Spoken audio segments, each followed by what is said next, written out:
Ethical Perspectives on the News is produced by the Interreligious Council of Linn County, which is solely responsible for its content. The views and opinions expressed on this program do not necessarily reflect those of the staff and management of KCRG TV9. Welcome to Ethical Perspectives on the News. I'm Bob Rush, your moderator for today's show. I'm pleased to report that we have two excellent panel members that are going to discuss with us the area of transgender youth and sports. Our panelists are Jennifer Sterling from Iowa City and Ellie Krug from Minneapolis. And Jen, would you go first and share a little bit about yourself and interest, please? Sure. I am a lecturer in the Sports Studies program at the University of Iowa. That's housed in the Department of American Studies. And as a lecturer, my primary responsibility at Iowa is teaching in the Sports Studies program. So our Sports Studies program focuses on the cultural aspects of sports related to things like economy, politics, media, and most of our courses focus on issues around race, gender, ethnicity, class, and lots of issues related to equity and inequity in sports and more broadly in American culture. Thank you. Ellie. Well, thanks, Bob. I'm happy to be here. Hello, everyone. I'm Ellie Krug. I'm a lawyer by training, and I am a speaker and trainer on human inclusivity and diversity. I have the distinction of being the very first Iowa lawyer to ever transition genders. I did that in 2009 when I had my law practice in Cedar Rapids, and at a time when transgender people were not very visible.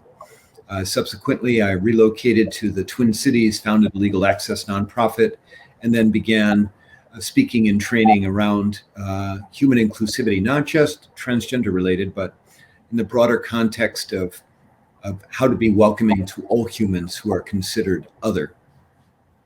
Thank you, Ellie. And Jen, some 36 states have seen bills introduced to limit participation and in some instances prohibit participation in sports of transgender youth. Some of those states have enacted those bills into law.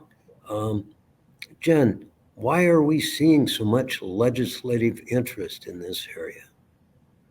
Well, I would first clarify that some of them apply beyond youth up to college level athletes. And I would also clarify that a lot of this legislation is around just women's and girls' sports rather than sports more generally, or extending it to sports that are designated for those identified as male at birth. And sports has long been a two-category system. We've had men's sports and women's sports. So as issues have heated up around equity, then there's this threat that's perceived to the sanctity of girls and women's sports in particular. So we're starting to see this uptick in this legislation around access and exclusion of transgender youth who are wanting to participate in sports. Ellie, is it just a case of these advocates wanting fairness in sports, or is there something more? No, there's something more. So, Bob, let's make sure that we understand that 10 states have passed laws restricting, prohibiting transgender, mainly, as Jennifer said, transgender girls and women from participating in sports. 10 states have done that. So we're talking 20% of the country has 10% of the states, 20% of the states, oh, geez, Ellie, have enacted such laws. Now, Bob, this really is about politics. It is the transgender sports bans are really a way of riling the base, of keeping the base interested in the political front. It's also a way of raising money. And so very often when we see these bills, and many of these bills are based on pattern legislation. There's an organization named Alliance Defending Freedom, which invites legislators down from across the country. They have conferences, they pay and wine and dine the legislators, and then they give them books with pattern legislation on how to pass laws. And some of those laws are against transgender people. The legislators go back to their states, they introduce the bills. Many of the bills are exactly alike in their language. And all of this is about politics and about marginalizing an easy to marginalize group of people.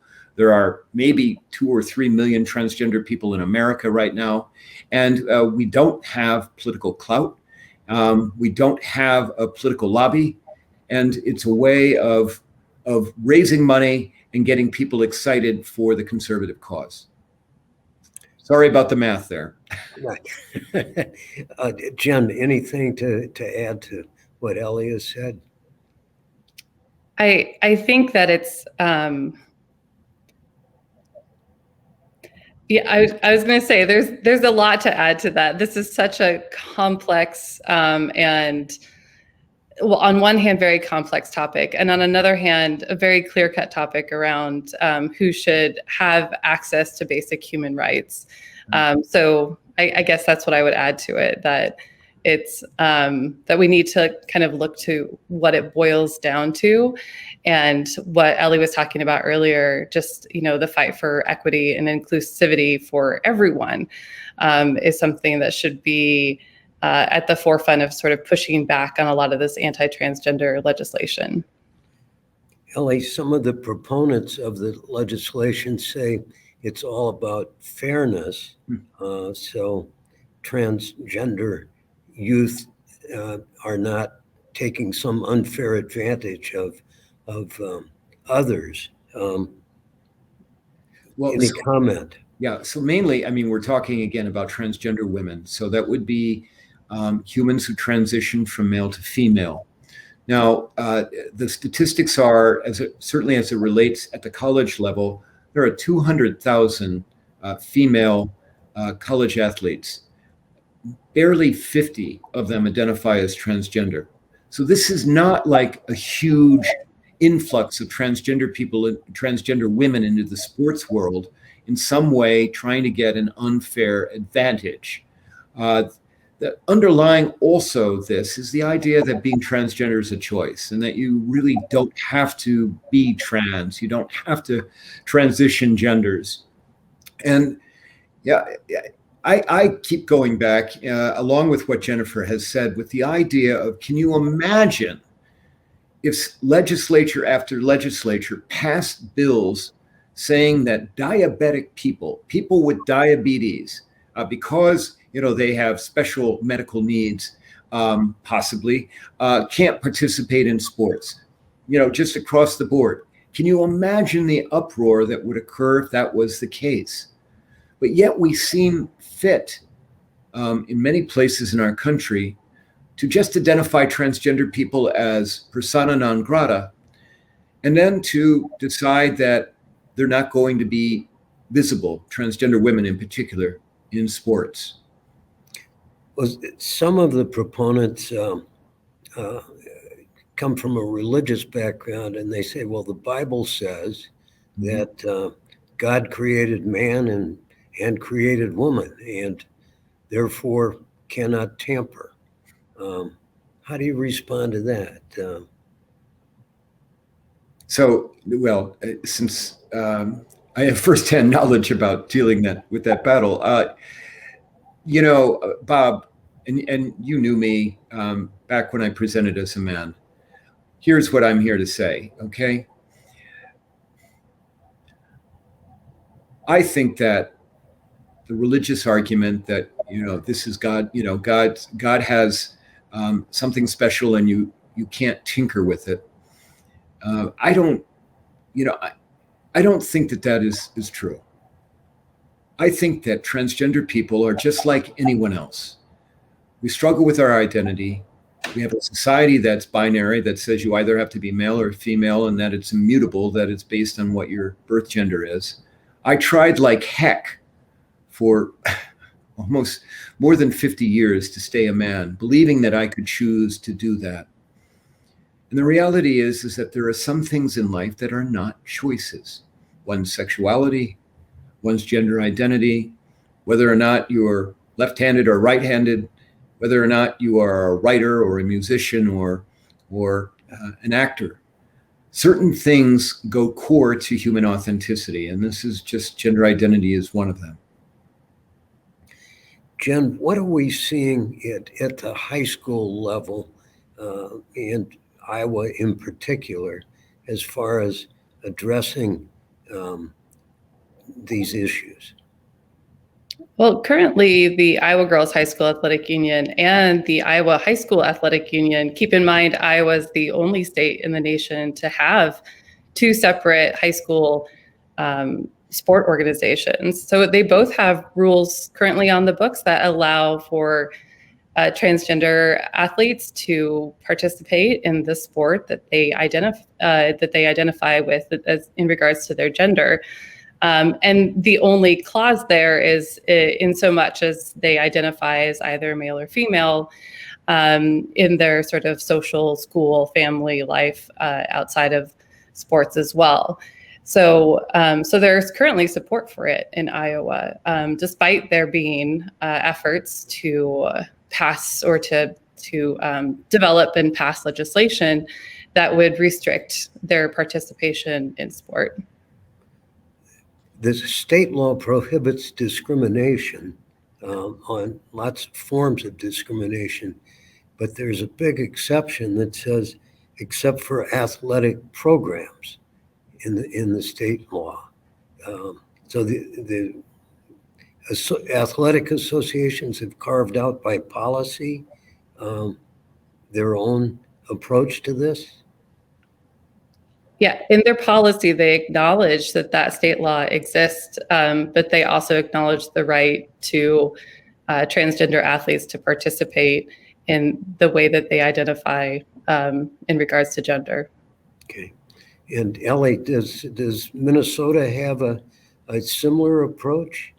It does. Actually, Minnesota prohibits the discrimination in athletics based on gender identity. So the Minnesota Department of Education has made it clear that students are to be allowed to participate in all activities in accordance with their gender identity. It's very progressive, but of course, we have the issue of what the law is and what policy is and the reality of how people react to things. Jen, let's talk about at the college level. The governing body is the NC2A? NCAA, yep. NCAA. And is there a policy at that level? Yes, there is. The policy at that level does restrict or does require some sort of hormonal treatment and sort of a time allowance for that to take place in. Although as of today, the Olympics have backed off of their testosterone-driven policy, which is what the NCAA's is based on as well. So it should be interesting to see if the NCAA starts shifting their policy as well. The other thing that the NCAA has done is to come out in support of its transgender athletes as these states have started to ban the participation sometimes of collegiate athletes. And one of the shows of support that they have stated that they will do is pull out of hosting competitions in states where that discrimination happens. And Ellie, are there some states that need to be pointed out where these discriminatory laws have been put into place? Well, most recently it was the state of Texas, which on the fourth attempt, the legislature passed a law banning trans athletes, again, mainly transgender girls, for participating in sports from kindergarten through college, university level.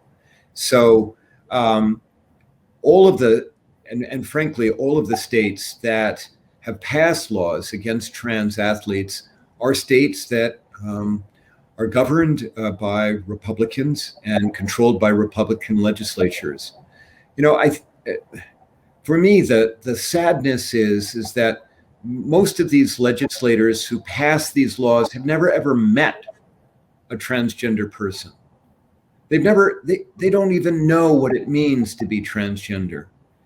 And yet they seem fit to, discriminate. This is not like, oh, we're just going to pass a law. This is about prohibiting humans from participating in sports activities. And I assume Jennifer would agree that sports are very important to the emotional well-being of many people. Not only do they keep you fit, but they're a way of making you feel good and a way of expressing yourself in a variety, as a human. And so what these laws do is they prohibit transgender people from being able to take part in what all other people are able to do in the school and university levels. The other thing I would add, Bob, and you haven't asked about this, but I'll throw it in while I'm ranting here a bit, and that is this. When these laws are passed, even if you don't live in Texas or in Montana or Arkansas or Tennessee or Mississippi or any of the other 10 states, even if you don't live there, when the laws are passed, they send a message to transgender people as well as to other people in the lesbian, gay, bisexual, and queer community. They send the message that you are lesser, that you are unworthy, that you're unworthy of protection. In fact, we're going to take away your rights. And what that does, it affects me. I'm almost 65 years old, and it hurts my heart every time those laws are passed. The problem is I've got some perspective. I have some wisdom, and maybe not a lot, but I have some wisdom. I worry about the 14-year-old transgender girl in Mississippi or in Alabama or in Texas who doesn't have that perspective. And the messaging from society, from her state, is you are unworthy. It's very difficult for a lot of younger transgender humans to take. Jennifer, is there any science that supports the advocates of these laws aimed at transgenders? No. In a word? Yeah, in a word, no. So a lot of the proponents of the laws that are being passed like to cite, especially some research that's more recently being done around how if a transgender, again, we're talking transgender girls and women athletes, if they transition after puberty, that they're still benefiting from those different hormonal changes that may or may not happen. But again, one of the things that's always been questioned is this overemphasis on testosterone. So the understanding that testosterone somehow is connected to an advantage in competition. And so that is questioned, period. So there are different testosterone levels that people that identify as male have and those that identify as female have. And they've tried to set this level of testosterone and draw a connection between that level of testosterone and performance. And they have not been able to successfully do that. So then the argument about testosterone and how it relates to male and female performance also dissolves with that. And that's a large part of why the IOC is backing off of their testosterone-driven policy around hormonal replacement therapy. I've read about a study of elite Olympic athletes, some 2,000 in the study, which included men and women, and the results I thought were revealing that 4% or more of the women had higher levels of testosterone, but among the male athletes, it was 16 or 18% were below the average male numbers. So does it tell us that may not be a very clear marker? It definitely tells us that. And a lot of people have questioned it for a very long time, but the cultural desire for there to be a testosterone-based difference between men and women and between their athletic abilities has sort of has come to the forefront until recently, or has been privileged over the scientific knowledge until more recently.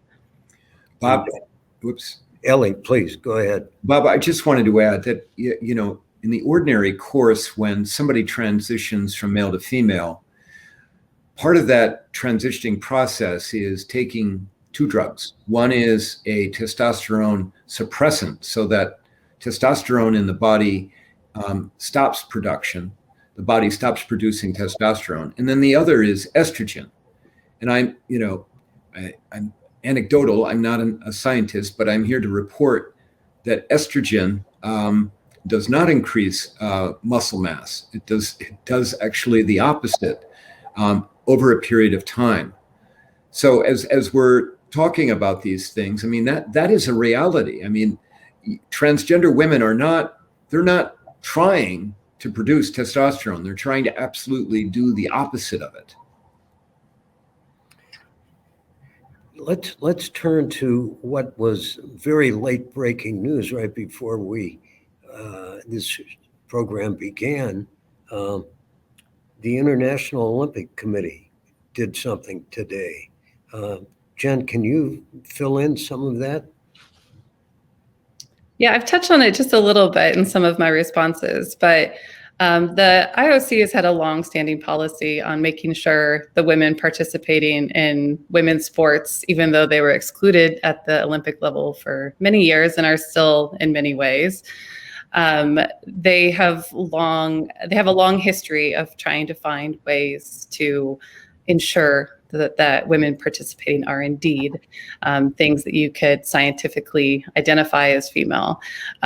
So the most recent iterations of this policy have focused on either surgical or hormonal plans or policies to force these women into participating in, if they do want to participate at this most elite level at the Olympics. So recently, after a number of years of study and conversation, as of today, they are saying that they're doing away with their policy that is currently based on testosterone levels due to some of the science that we've talked about.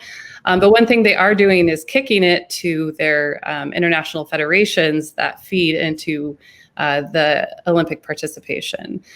So now it will become sort of an organization by organization, and even specific sports within those organizations might take different approaches. And now in the past, when the IOC has adopted a new policy, most of those organizations have fallen in line, but there's been a real variation on transgender policies across these sports in the past. So it'll be really interesting to see what happens. Ellie, any comments about what the Olympic Committee, International Committee did today? Yeah, I think that it's a wonderful development, and I think that it helps transgender people across the world. The problem is, as Jen just said, that it's going to, it relies on local level decision making. And the reality, of course, is that across the world, transgender people are marginalized in a variety of ways. I mean, in some countries, transgender people they're jailed for being who they are. In other countries, they're treated with great disrespect. And so, even though the IOC has, I think, taken a wonderful step forward, it still doesn't deal with what is a universal issue of discrimination against transgender people. Jen, as an educator, any message that you would have to people who are studying this issue and trying to come down on a reasoned and science-based decision? I think the science-based part of it is to make sure that that we're thoroughly researching and reading and understanding the perspectives and understanding where that science is coming from. Science is part of our society. It's contextualized in the same society we live in. But I would also say from a non-scientific standpoint that we need to understand the human, personal, individual experience as well. Like Ellie has alluded to a couple of times, we have to understand the impact that it has individually and in these groups, these populations, and that's something that science can't always tell us. And so we have to talk and listen, and I would encourage everyone to do that. Ellie, would you have a message to legislators that may be asked to sponsor this type of legislation? Yeah, my message would be, why don't you get to know transgender people, understand what it means to be trans, sit with them, get past your fear of transgender people or your bias against them, and just sit and learn about what it means to live as someone who has struggled with their gender identity. And hopefully, I mean, the governor of South Dakota refused to pass a bill related to transgender bathroom usage after meeting with transgender people. That would be the predecessor to Kristi Noem. And Jen, in just our 2 minutes left, any other thoughts you would have to bring to our attention? I would say that my concluding thought is a lot of this legislation is, save women's sports or save girls' sports. And there's a lot of issues in girls and women's sports that we need to be considering. And I would also, yes, a transgender girl or woman is a transgender girl or woman, but they are a girl or woman participating in girls and women's sports. So let's try to fix girls and women's sports and make it an inclusive place for everyone. Thank you. And Ellie, your final words. It's just about compassion. Please have compassion for trans people as you would have for all people. Well, thank you, Jennifer, and thank you, Ellie, very much for your comments, your thoughts, and we thank our audience for tuning in tonight. Thank you. Thanks, Bob. Thanks, Bob. Thank you.